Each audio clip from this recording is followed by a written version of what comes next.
Hey there, crafties. Welcome back. If you're a new subscriber, thank you for coming to the channel and joining us. We're doing a book review right now of Letters from Christopher by Cherlyn Cadle. I'm going through the book and telling you some of the best audio clips and pieces of the book that I thought were great. I am not reading the book word for word. On my channel, I do respect copyright law, so you're not going to see me using, for example, the picture of Nichole Kessinger by the Denver Post. That was taken by a photographer for the Denver Post. You do not have permission to use it. Using video news interviews, you don't have permission to use that. There's certain ways to use it, but you need to do your research on that. I'm noticing a lot of content creators out there just stealing content. That's not how we do it on my channel. Let's get into it. That's another reason I'm not going to read Cherlyn's book word for word. This is her book, and if you want to know word for word, you need to buy the book. We are continuing on chapter 24. Christopher is in Weld County Jail at this point in the chapter. While he's there, 3 odd occurrences happen at the house. You may have heard about this. Let's take a listen. The neighbors were seeing a woman walking around in the garage.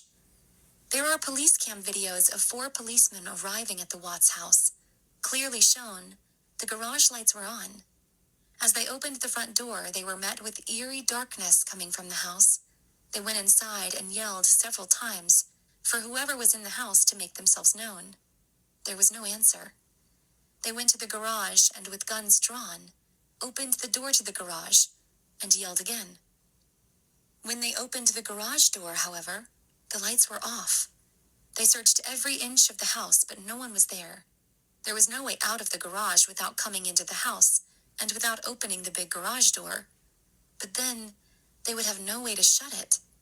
It was obvious on the police cam videos that they felt something too. They kept shining their lights into the darkness over and over. Who turned the lights on? Who turned them off? Still another evening at 9:05 p.m., the police were called to the house regarding an unknown person seen going up to the house. Upon arrival, the police advised the neighbor from next door that had a video to point toward the Watts' house. The video showed a large black vehicle pulling up to the address, 2825 Saratoga Trail, and then an unknown female stepped out of the vehicle and walked up to the door of the house. The police said the woman could not be seen leaving the residence, and the garage lights came on when they had been off. As the police entered the house, they gave loud announcements they were entering, but no one was there. They searched the house again and found no one. They turned off all lights that were on in the house and locked the doors as they left. On September 21st, 2018, the police received yet another message from some unknown person who said, "Her deceased daughter's back door is open at her house. This is the home of Shanann Watts." The police walked the perimeter of the home. All doors and windows were secure, and there was no sign of forced entry to the home. Again at 8:50 p.m., another call came in to respond to the residence. There were lights on that had not been on earlier. Several police officers responded. They searched the residence again. There were lights on, but they did not see that anything was bothered. They turned off the lights and left, making sure all doors were locked. What or who? Okay, so a lot of folks are into paranormal, so please jump in that comment section and let me know what you think about one of those incidents. I believe we do know that it was a Watts family member that entered the house, but why did she not show up on camera leaving? So I'm not sure. I mean, I cannot confirm that information for you, unfortunately. But what do you think? There's people who said they've seen a woman just kind of strolling around, lights going off. You know, there's the video of the doll making the laughing, giggling noise in the closet when the canine is searching. So what do you think? All right, looking at my notes again for chapter 24, This is before Chris has been moved to Wisconsin. We are still in Colorado. He has had no contact with his family because his attorney said, no contact. We don't, every phone call is recorded. Every piece of mail comes in is recorded, is out there for the public to see, which we will do another video on that later. But they advised him no communication with your family. So this is why Cindy Watts is so confused. She is like, why are you pleading guilty to this? Because remember, in his investigative interview with police, he said Shanann was the one responsible. So his parents are thinking, why are you taking responsibility for this when you didn't do anything? So that morning before sentencing, Chris is able to have a conversation with his parents, but he doesn't tell them anything. He just tells them, I am pleading guilty for a reason. And that's all. And that's it. So they've never really had the full story until later. And apparently Cherlyn Cadle says the reason he agreed to do this book deal with her was because this was the best way he could explain to his parents why he did what he did. So could you imagine finding out from a book that someone else wrote how everything happened? That's crazy. Also, the DA tells us he was eager to go with the death penalty. But as we know, Shanann's mom said, no, I don't think that it's right for us to take Chris's life.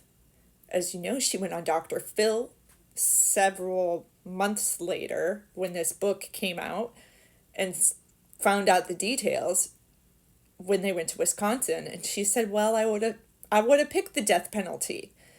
But now we can't go back in time. So it's really unfortunate. He just couldn't come clean before. A part of this plea deal to not get the death penalty, Chris had to sign documentation to seal the girls' medical records. Now, and when I say girls, I mean everyone. Shanann, Bella, Cece. There are many people on Watts Island who feel the reason for the medical record seal, and they do get into this in the book, there's rumor of some type of CPS claim filed against Shanann. That something happened to the children and she wasn't supposed to be with the children for a certain amount of time, and that's why the kids were always in daycare. Or she was with her parents in North Carolina. She always had to have supervision, is what those claims are. I made records requests and cannot get any details on that.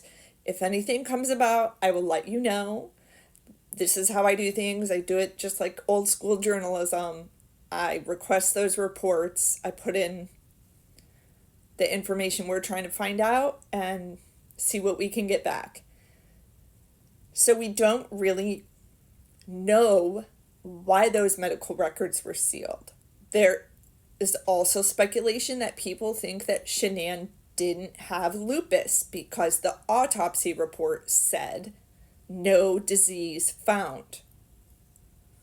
Well, I'll tell you this. I have a chronic illness called MS, multiple sclerosis, and it is very hard to diagnose this. It is not something that comes up in the blood easily, just like lupus. There are several tests that are run, and based on something called ANA in your blood, can help a doctor determine whether you have it or not. Similar to if some of you in here have fibromyalgia.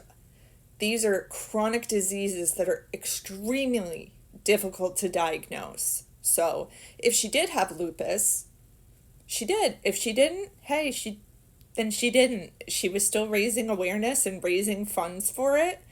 So good on her. But a lot of you, if you're into this case and you're on those Reddit threads, you know what I'm talking about. there are some people out there, there's some lingo that people use on Watts Island. I'm thinking about doing a video on that as well. But getting back to this chapter, Chris said he was always planning to plead guilty no matter what. So that seemed odd to me. Like, you knew you were going to move forward with what you did and you were going to plead guilty. Just doesn't make sense. Just doesn't. And then he also, again in this chapter, talks about how he was obsessed with planning these murders. And I hate to sound morbid, but Chris is just an idiot. Like, remember when he was sitting down with investigators and they said, Tammy and Lee said to him, what are some certain ways you could kill someone? And he said, you could make it look like an accident. You could trick them into a trap, all these things. So it does make me wonder, did he try to attempt to kill her with an overdose of oxycodone, hoping she would pass away, and then he would have custody of the girls? Or, God forbid, if he was just trying to make Shanann mad. Imagine if he had given the girls tree nuts or something, something they were allergic to, and then they had some type of reaction while she was out of town. And then she got so upset she would say, I'm done with you, Chris. I'm done. And then that way he's divorced and he can share custody with her. It's just like this guy seriously was not a mastermind. So the whole planning and plotting and obsessing over how he was going to do this, I really would like to know, what are some of the other ways you planned to do this? And also, I'm going to throw this tidbit in there that is not in the book, but there's speculation that he didn't mean to take the girls' lives. And Nichole Kessinger says something very interesting in an interview that I want you to hear. Explain that. I don't even think there is an answer. I don't even think there's any sort of computing up here that could possibly give a rational explanation for why that would have happened. I mean, the only thing that I've honestly thought of when I play the scenario over in my head is that maybe they woke up and saw him doing it in their mom, and he was like, fuck. Now I gotta do this too. I don't know. I'm like, why? Because they were his little lifeline, he that was everything to him, and I get those two have problems. But he had a great relationship, but from what you're accounting is with his kids. He loved his children. Yeah, that part, it's oh my god, that's the worst part of this whole mess. The worst part of this whole mess. We won't dwell on it. We don't have to dwell on it. Let me ask you... Yes, it's very bizarre of her to say. And to close this chapter, we're obviously talking about this sentence and the impact statement that Shanann's mom made. I want to play a clip of that for you to listen to. Because he pled guilty, we didn't really get to investigate this case. As Tammy Lee said, I feel like I was just scratching the surface. And this was an opportunity for the district attorney to lay everything out there publicly and make Chris listen to the details of what he did, or look at pictures of what he did and ask the family to leave the room while they do this, but force him to see what he did and who he traumatized. But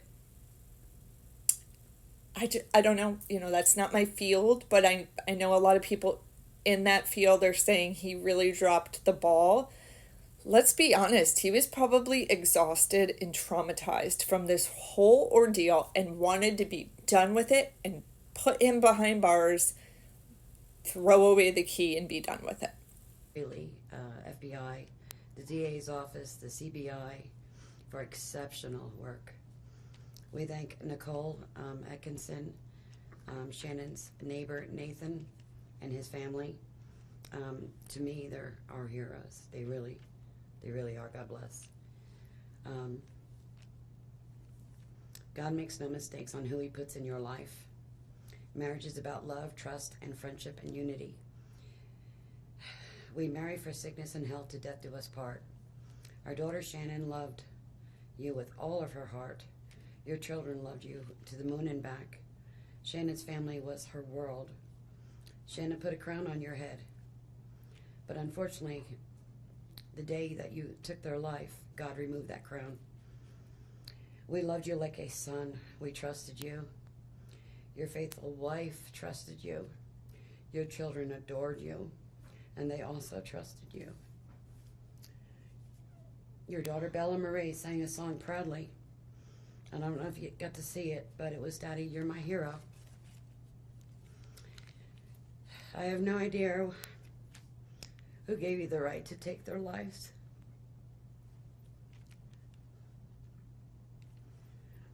But I know God and his mighty angels were there at that moment to bring them home to paradise. God gives us free will. So not only did you take the family of four, your family of four, you took your own life. I want the world to know that our daughter and her children were so loved by us. There will always be protected by God and his mighty angels. I didn't want death for you because that's not my right. Your life is between you and God now, and I pray that he has mercy for you. From Shannon's mother, Bella Marie.